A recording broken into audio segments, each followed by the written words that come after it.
Deret konsonan. Deret konsonan adalah gabungan dua konsonan yang terdapat pada suku kata yang berbeda meskipun berdampingan. Seperti pendapat Pulgram tahun 1970 halaman 79, mengatakan bahwa gabungan dua konsonan atau lebih yang terjadi pada suku kata yang berbeda meskipun berdampingan disebut dengan deret. Pendapat ini juga dikemukakan oleh Alwi DKK pada tahun 1998 halaman 79, mengatakan bahwa deret adalah gabungan dua konsonan atau lebih yang terjadi pada suku kata yang berbeda meskipun berdampingan. Menurut pendapat Lauder tahun 1996 halaman 148 juga menyatakan bahwa deret konsonan adalah konsonan-konsonan yang berada dalam suku kata yang berbeda. Deret konsonan yang ada dalam bahasa Indonesia antara lain adalah: yang pertama, deret konsonan BD seperti pada kata sabda; yang kedua, deret konsonan BH seperti pada kata subhat; yang ketiga, deret konsonan BL seperti pada kata kiblat; yang keempat, deret konsonan HK seperti pada kata mahkamah; yang kelima, deret konsonan HL seperti pada kata bahla dan bahlul; yang keenam, deret konsonan HT seperti pada kata tahta; yang ketujuh, deret konsonan KB seperti pada kata takbir dan akbar; yang kedelapan, deret konsonan KM seperti pada kata sukma; yang kesembilan, deret konsonan KR seperti pada kata pokrol dan takrir; yang kesepuluh, deret konsonan KS seperti pada kata siksa dan paksa, dan lain sebagainya. Contoh penggunaan deret konsonan dalam bahasa pesisir Sibolga PPS. Yang pertama, deret konsonan MB pada kata rambu yang berarti rambut. Yang kedua, deret konsonan engka pada kata bangka yang berarti jangan. Yang ketiga, deret konsonan NT pada kata hantam yang berarti angkat. Yang keempat, deret konsonan KK pada kata dake yang berarti dekat. Gugus konsonan. Gugus konsonan adalah deretan dua konsonan atau lebih yang tergolong ke dalam satu suku kata yang sama ketika dilafalkan baik pada posisi awal, tengah, dan akhir kata. Menurut pendapat Lauder tahun 1996 halaman 150 mengatakan bahwa gugus konsonan adalah dua atau tiga konsonan berdampingan yang terdapat dalam satu suku kata. Menurut pendapat Pulgram tahun 1970 dalam Hasibuan tahun 1996 halaman 55 mengusulkan bahwa gugus konsonan klaster untuk pengertian kombinasi fonem konsonan yang terdapat pada suku Universitas Sumatera Utara yang sama. Dari pengertian di atas dapat disimpulkan bahwa gugus konsonan merupakan gabungan dua atau tiga konsonan yang berjejer dalam satu suku kata yang letaknya bisa di awal dan di akhir suku kata. Gugus konsonan disebut juga klaster. Yang ada dalam bahasa Indonesia adalah: yang pertama, gugus konsonan BR seperti pada kata Brahma dan labrak; yang kedua, gugus konsonan BL seperti pada kata belangko dan sembelih; yang ketiga, gugus konsonan BY seperti pada kata objektif; yang keempat, gugus konsonan DR seperti pada kata drama dan Dracula; yang kelima, gugus konsonan DW seperti pada kata Dwidharma; yang keenam, gugus konsonan DY seperti pada kata madya; yang ketujuh, gugus konsonan FL seperti pada kata flanel dan inflasi; yang kedelapan, gugus konsonan FR seperti pada kata frater dan infra; yang ke-9, gugus konsonan GL seperti pada kata global dan gladiol; yang ke-10, gugus konsonan GR seperti pada kata gram dan grafis; yang ke-11, gugus konsonan KL seperti pada kata klasik dan klinik; yang ke-12, gugus konsonan KR seperti pada kata kritik dan kristen; yang ke-13, gugus konsonan KS seperti pada kata kesatria dan eksponen, dan lain sebagainya. Pengertian asimilasi. Asimilasi adalah perubahan bunyi dari dua bunyi yang tidak sama menjadi bunyi yang sama atau hampir sama. Hal tersebut terjadi karena bunyi-bunyi bahasa yang diucapkan secara beruntun, sehingga berpotensi untuk saling memengaruhi atau dipengaruhi. Asimilasi menurut para ahli.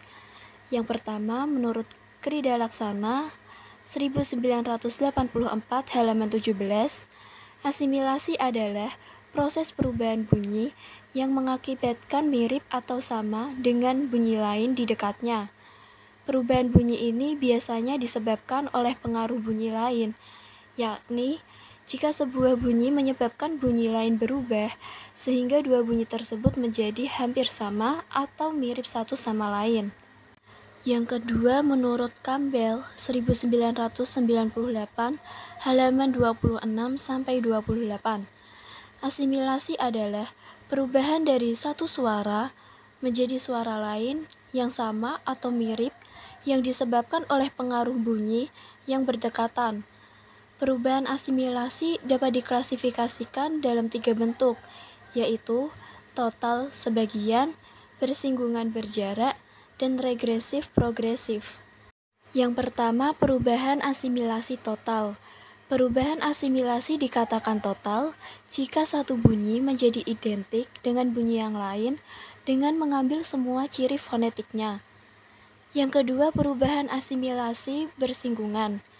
Perubahan asimilasi dikatakan bersinggungan jika bunyi yang berubah dipengaruhi oleh bunyi yang bersinggungan atau berjajar. Yang ketiga, perubahan asimilasi berjarak.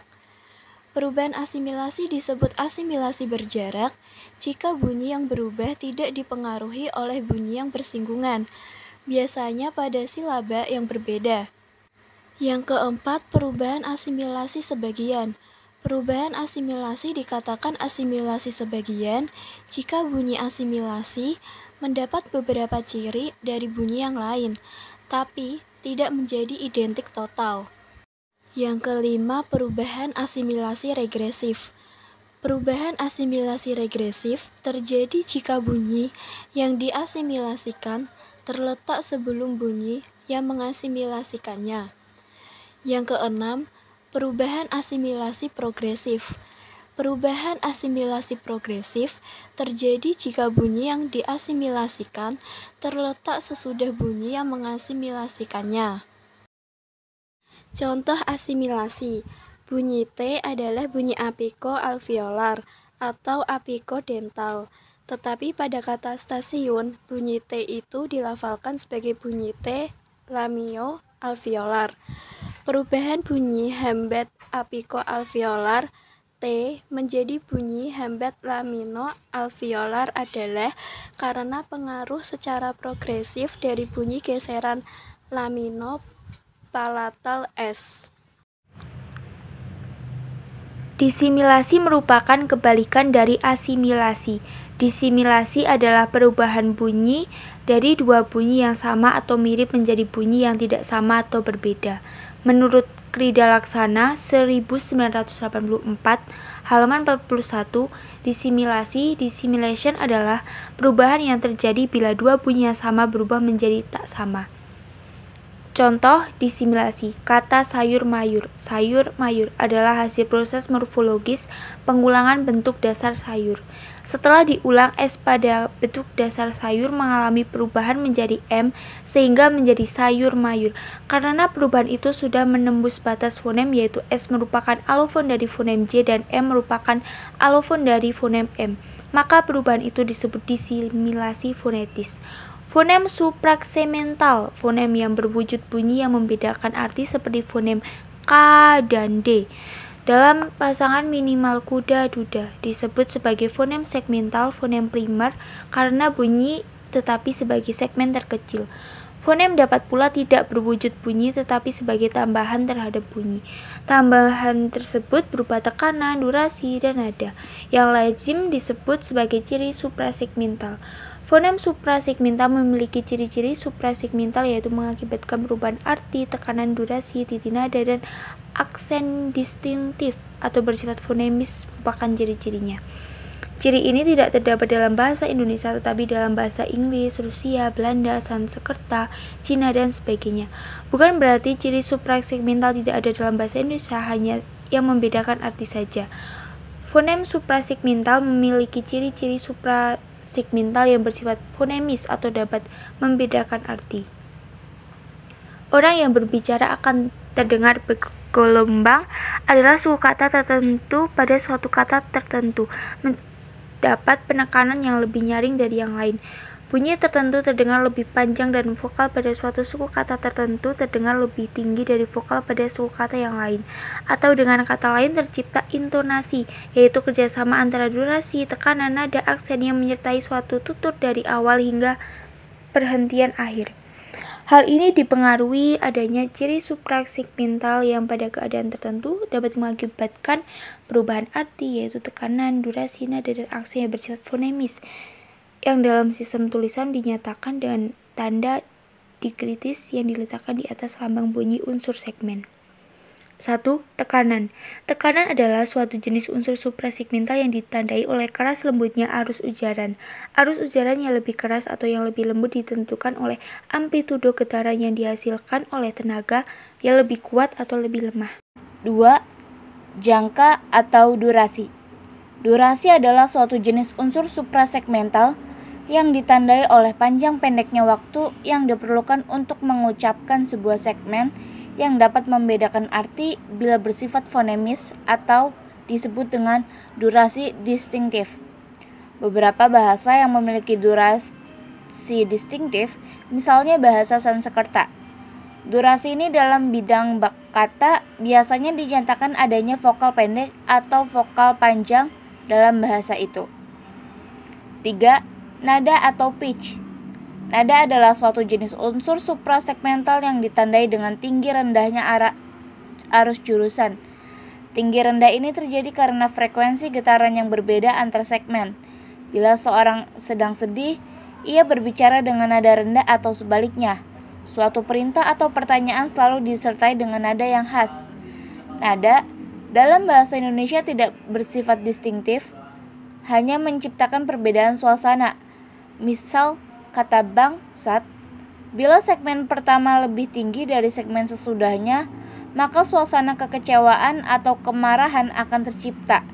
Bila sebaliknya, suasana adalah suasana berkelakar dengan sesama teman. 4. Aksen. Aksen terbentuk dari faktor tekanan atau nada, sehingga terdapat dua aksen, yaitu aksen tekanan dan aksen nada. Aksen dikenal oleh ahli bahasa sebagai pembeda makna. Misal, di dalam bahasa Inggris ada kata import yang berarti barang impor, sedangkan import berarti mengimpor. Tulisan fonetis. Tulisan fonetis adalah tulisan yang digunakan untuk mencatat atau mentranskripsi bunyi-bunyi bahasa secara detail dalam rangka penyelidikan bahasa, terutama penyelidikan bunyi-bunyi bahasa oleh fonetik dan fonemik. Perbedaan tulisan fonetis dan tulisan biasa. Perhatikan contoh berikut. Contoh yang pertama ditulis menggunakan tulisan biasa, yaitu bukunya nggak ada, ntar katanya Sabtu baru datang lagi. Kalau mau pesan sekarang boleh kok. Contoh yang kedua ditulis menggunakan tulisan fonetis, yaitu bukunya nggak ada, ntar katanya Sabtu baru datang lagi. Kalau mau pesan sekarang boleh kok. Apa perbedaan antara tulisan kedua penulisan kalimat di atas? Kalimat 1 pasti bisa dibaca dengan mudah, tetapi kalimat 2 belum tentu bisa dibaca dengan benar. Secara teknik, penulisan dan set huruf oleh ahli bahasa dikenal sebagai grafem atau karakter yang digunakan antara tulisan fonetis dengan tulisan biasa. Tentu terlihat perbedaannya. Akan tetapi, jika kalimat yang ditranskripsi oleh kedua tulisan tersebut dibaca bisa sama.